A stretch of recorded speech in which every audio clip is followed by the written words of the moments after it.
want to talk about the invisibility of Jews as anti-Semitism because I never really thought about it that way before. And it's something that I've experienced actually many times at a job that I used to have. I don't want to call it out. I worked there for many years, stopped fairly recently a few years back, and there were so many times that events were planned on Shabbos, events were planned on holidays, events, literally like big events for the entire company planned during some of the most important Jewish holidays that exist. Like, they're on the calendar, you can't miss them.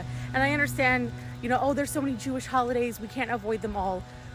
But you can ask questions. When you have Jewish people who work on your team, who are really, really high up in the company, some of your highest earners, and you don't even ask them any questions, I don't want to say, oh, they're intentionally hating Jews. They just, to them, we're just invisible. Even now, as I share this, I know there are going to be people who say, well, Melinda, that's not anti-Semitism.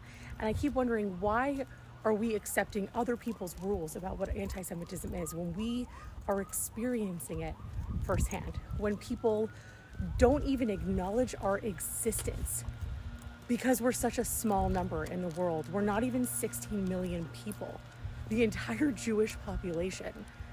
And yet, anytime something happens to us, people have to say, oh, no, well, anti-Semitism and racism and Islamophobia are all wrong. They make sure that they put them all, and by the way, they are all wrong. But why is it that when anti-Semitism happens, officials have to make sure that they also bring up these other things, as though Jewish people cannot experience hatred on our own without making sure to bring up others? I'm not okay accepting other people's rules of what anti-Semitism is anymore. I do want to point out that this invisibility of Jews is very one-sided.